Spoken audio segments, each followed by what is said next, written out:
আল্লাহ রহমানুর রহিম। আল্লাহ বান্দার চোখের পানি আল্লাহ তাআলার কাছে বড় পছন্দের। বান্দার চোখের পানি আল্লাহ তাআলার কাছে সবচেয়ে বেশি পছন্দের। ভাই, আল্লাহর পয়গম্বর বলেন আল্লাহ তাআলার কাছে দুইটা ফোঁটা সবচেয়ে বেশি পছন্দের। একটা ফোঁটা হইল জিহাদের ময়দানে গিয়ে মুজাহিদদের ইসলাম দুনিয়ার মধ্যে জিন্দা রাখার জন্য শরীর থেকে যে রক্তের ফোঁটাগুলো জমিনে পড়েছে, ওই মুজাহিদদের শরীরের রক্তের একটা ফোঁটা আল্লাহ তাআলার কাছে সবচেয়ে বেশি পছন্দের। আর 2 নম্বর ফোঁটা আল্লাহর ভয় অন্তরে নিয়া যে মুমিনের চক্ষু থেকে একটা ফোঁটা বের হয়ে আসে, ওই অপরাধীটার এক ফোঁটা চোখের পানি আল্লাহ তাআলার কাছে সবচেয়ে বেশি পছন্দের। সুবহানাল্লাহ। যাকারুল্লাহ খালিয়ান ফাফাদাত আইনা, যে গুনাহগারটা নির্জনে বসিয়া বসিয়া আল্লাহ তাআলাকে স্মরণ করে,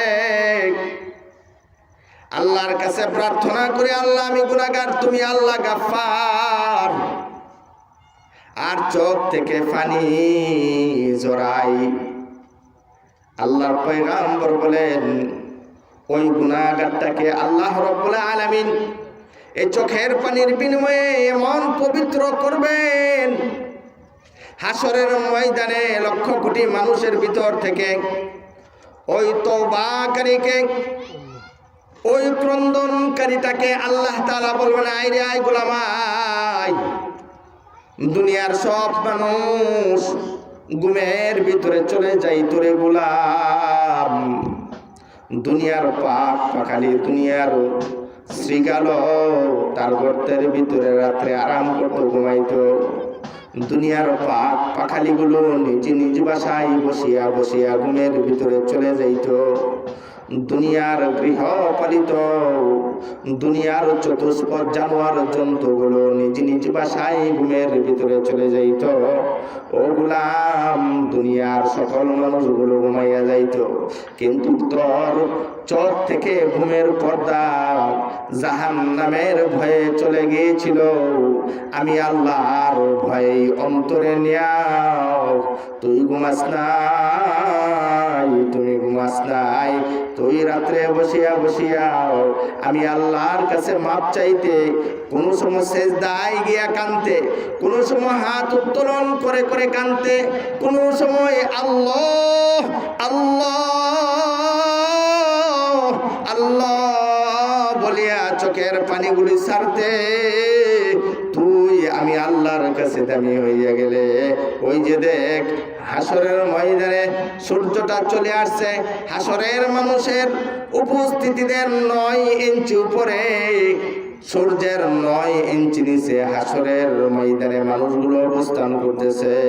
আমি আল্লাহ তোকে মহব্বত করিয়াও আমি আল্লাহর আরশে আজিমের স্নিগ্ধি আমি আল্লাহর ছায়া তোর জন্য রাখিয়ে দিছি, তুই আমি আল্লাহর আরশের নিচে অবস্থান করিয়াও তুই কিছুক্ষণ পরেই তুই জান্নাতের বাসিন্দা হইয়া যাবে।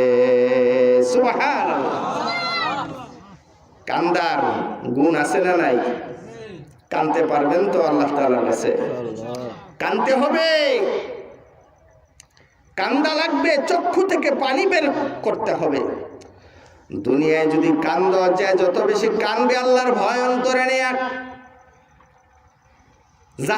জান্নাতের ভিতরে হাসবে। যে দুনিয়াতে হাসবে জাহান্নামের ভিতরে কানবে। এমন কান্দা কানবে, কানতে কানতে চোখের পানি শেষ হয়ে আসবে, তারপরে তার চোখের ভিতরে আর কোনো পানি থাকবে না। তার শরীরে আছে এখন পানি নাই, রক্ত, শরীরের রগ রেশা দিয়াও পানির পরিবর্তে এখন আসবে তার চক্ষু দিয়া রক্ত প্রবাহিত হবে, কান্না করে তার রক্ত বের হবে, সারা বডির রক্তগুলো চোখ দিয়া বের হয়ে আসবে। তারপরেও কিন্তু কান্না থামবে না। ও ভাই, রক্ত বের হয়ে আসবে, রক্ত কানতে কানতে রক্ত শেষ হয়ে যাবে।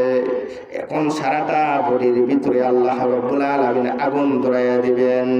এখন তার হাড্ডির ভিতর থেকে, হাড্ডির যে ক্যালসিয়াম গুলো আছে, কান্নার পানি হইয়া হাড্ডির ভিতর থেকে ক্যালসিয়াম গুলো বের হয়ে আসতে থাকবে। এক পর্যায়ে ক্যালসিয়াম গুলো শেষ হইয়া যাবে। তারপরে ওরে ভাই, জাহান্নামীদের কান্দা বন্ধ হবে না। এখন তার শরীরের ভিতরে পানিও নাই, রক্তও নাই, হাড্ডির ভিতরে তো ক্যালসিয়ামও নাই, কি বের হয়ে আসবে? জাহান্নামের আগুনগুলো তার হাড্ডির ভিতরে চলে যাবে। কান্না হইয়া তার চক্ষু দিয়া দিয়া আগুনের স্ফুলিঙ্গ কান্না হইয়া বাহির হয়ে আসবে। তার উপরে ওরে ভাই কান্দা থামবে না। এই জন্য ভাই আল্লাহ বলেন, রে দুনিয়ার মানুষেরা, দুনিয়ায় বেশি পরিমাণে কান্দ, কম কম হাসো। যে আমি আল্লাহর ভয় অন্তরে নিয়া দুনিয়ায় বেশি পরিমাণে কাঁদবা, তাকে আমি আল্লাহ কবরে হাসাইমু, তাকে আমি আল্লাহ হাসরে হাসাইমু। জান্নাতের ভিতরে শান্তির জীবন সে লাভ করবে, জান্নাতের ভিতরে শান্তির জীবন সে লাভ করবে।